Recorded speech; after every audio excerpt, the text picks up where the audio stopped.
Hi everyone, welcome to the 2025 RT-Thread Global Tech Conference. Today my topic is on building a PLC heads-up display using RT-Thread Studio. So just to give an introduction about myself, my name is Menzel and I'm from Singapore. I specialize in embedded systems, industrial controls, and hardware security techniques as well. I frequently publish open source projects on Hexter.io, and you may find me on the handle ZST123. In the past, I did several projects using RT-Thread as well. And this page is to give you a glimpse of all the different projects that I did. Previously, I also did a conference topic in 2023 on how to build an embedded IoT web server using RT-Thread Studio. And this picture shows you the web page, which is embedded onto the CH32. So with that, I present a topic for this year. We'll be using the CH32 V307 board, and it will serve as a heads-up display, displaying live data from an actual industrial PLC system. We'll be using these components, which is an LCD character display, along with the evaluation board. So we will be interfacing to an industrial PLC, and this is my setup. On the left, we have the input power supply, and on the right, we have the Siemens PLC connected to several input and output, such as push buttons, LEDs, and an alarm. Finally, we connect it over the network switch, and we can interface it to our RT-Thread board. In short, this is the network topology. We just have a very simple network with two devices. One is the PLC, and we will be retrieving data from it onto our app, which is running on the CH32 board. The functionality of the PLC program is very simple. We have run and stop push buttons, which control the running operation of the blower motor. We also have green and red LEDs to serve as status LEDs. Next, we also add an alarm, which is controlled by a switch. So the main protocol we're looking at today is the Modbus protocol. It is an industry standard protocol, which is supported by many different brands of PLCs. And we will be using this to access device control registers. And this will be useful for us to interact and retrieve the status of the PLC program, allowing us to do real-time monitoring or automation. We are able to take a look at outputs and input statuses as well. This mainly operates over Modbus TCP, which is using port 502, and we can access it easily over Ethernet from the industrial network. If we put it all together, we should be able to visualize the process on an LCD display like this. The first line being for the motor status, followed by alarm status, and also the push buttons, whether it's being pressed or not. Now let us go through the introduction of the IDE. We'll be using RT-Thread Studio, which is a very quick and easy way to do IoT prototypes. There are many boards supported in the BSP configuration, and we can choose many different types of libraries and input it into our project. Taking all of this into account, we can rapidly deploy this project within 20 minutes, and I'll be showing you a live demo in this talk. So first, you have to download and install the IDE from this link. We will simply create a new project. For the first time you create a project, you will not have any BSPs installed. So you need to open the SDK manager and ensure that you have installed the packages for the board. After which you'll be able to select it and create the project. The IDE looks like this, and if you are comfortable with Eclipse-based IDEs, you should have no problem navigating it. So first, let us set up the network. So recall that we are connecting it over a network switch. This means that there's no router to assign a dynamic IP address, and we will have to configure static IP for our RT-Thread board. First, we need to enable the Ethernet driver for compilation. Under Project Properties, Path and Symbols, and source locations. Here, we simply need to remove the exclusion patterns so that we can compile the Ethernet driver. Under network, we can enable all the configurations, and in particular, we go to the lightweight IP stack and set our static IP accordingly. So let's go through the demo. First, we open the RT Studio.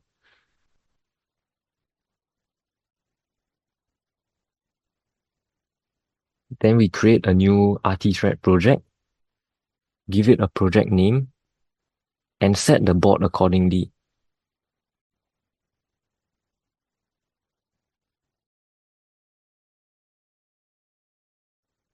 After creating the project, we see the default template, which is simply blinking an LED. Now go to Properties and enable the Ethernet driver for compilation.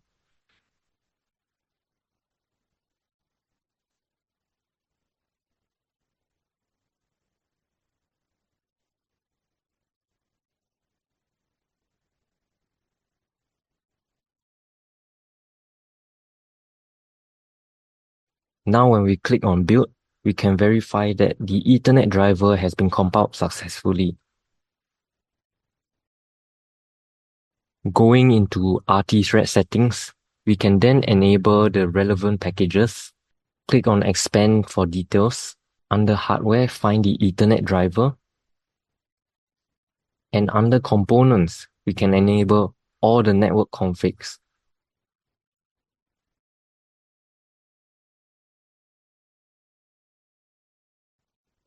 In particular, we need to set the static IP because we are using a network switch, so we do not have any dynamic IP. Finally, we can save everything and do the programming. The programming button is located on the top. You first need to choose the project bin file.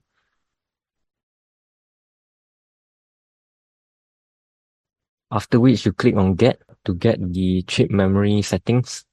In this case, it may prompt you to do a firmware update. After it is done, we can reopen the programming tool. It succeeds in getting the chip flash memory info, and we can execute and do the programming. So after programming, we can check that the network connectivity works. First, we connect the Ethernet cable, after which we can run things like ifconfig and a ping command. So back to the IDE. Here we see that we can access the MSH terminal. When we run ifconfig, we confirm that the IP address is set properly, and we can also ping the PLC from here. Next, let's set up the character LCD display. This is the module that I'm using. It is 20 characters by 4 lines. And on the back, it has a PCF 8574 I2C expansion, which is used as a backpack. The address is 0x27 by default. The pin connections to the board are quite simple. We simply have 4 lines, ground, power, SCL, and SDA, which are all connected to the topmost part of this board. The pins in particular are from the I2C, which is PB10 and PB11. Back to the RT-Thread settings again. We first go under Hardware and we can enable the second I2C. I chose this because it is not the software simulation and it's a real hardware peripheral. So this means that you'll be faster and have a higher performance. Regarding the pin numbers, you see 26 and 27 is set there by default. What this actually means is that P0 to 15 represents index 0 to 15. PB0 will start from 16 onwards. PC0 will be from 32 onwards and so on. So we can see that SCL is actually set to PB10 and SDA is set to PB11. Next, we go under Components and enable the I2C device drivers. And finally, we go to Packages and we set the PCF 8574 driver as well.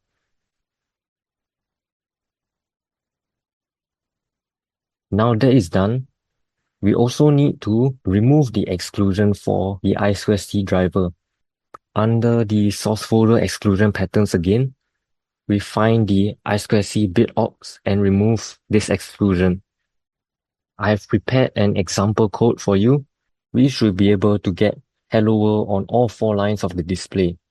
And this is the section of the code which corresponds to this behavior. So let's take a look at the next demo. So again, first we go to the RT thread settings, expand the details. Under hardware, we will find I2C. We choose the second I2C bus and ensure that the pin numbers are set to 26 and 27. Next, under components, we can also enable the device drivers for the I2C. We can disable the GPIO simulation since we're not using it. Finally, under packages, we find the PCF 8574 driver. And we're done and we can save the configuration. Next, we can put in the example code. So under applications, we can create a new file. Let's call it mylcd.c. Next, pasting in the example code, we can set the hello world string here as well. And finally, we can straight away build the project. In here, we can see the error. It is because I forgot to remove the filter for the I2C file. So once we remove it, we'll actually be able to compile successfully. So now it is successful. Again, we program it to the device. So showing the demo, when we turn it on, you'll see all 4 lines show hello world. Now that is done, the next step is to connect it to the Modbus. So recall that this is the network topology. The PLC is actually acting as a server, which is hosted on a port 502. And our RT thread application will be considered as a client. Under settings, we simply need to go to packages and enable libmodbus TCP mode. And with that, we have done the configuration and we can simply paste in the next example code. In the code, we see that it creates a new connection to the IP address and port. It then connects to it. Continuing on, we have a while loop, which will continuously read the different bits for the coils and inputs and print it out onto the screen. So let's show you the demo of how it works. For this setup, we simply need to enable one package, which is libmodbus. Choose the TCP version. Now that it's done, we create a new file. We can call it myapp.c. And pasting in the example code, it should compile without any issues. If you run this code, you should be able to see that the Modbus information is being printed continuously in the terminal. On the PLC itself, it will register that a remote device has connected to the Modbus server. And now we can begin the final integrations. We can read the different coils, for example, the motor status, alarm, and the run and stop push buttons. So they are in these 3 sections respectively. They will then print the status onto the character LCD and give us the update in real time. So take note here that the arrays are 0 index. So Q1 will correspond to coil index 0. I3 will correspond to inputs index 2 and so on. Integrating all of them together, this will be displayed as a status on the LCD. Before we compile, remember to delete the hello world strings away. And after booting, the status will appear. I also added some code to detect that the connection has been lost, and it will recover automatically. Now that's the end of the integration. let's take a look at the final video demonstration.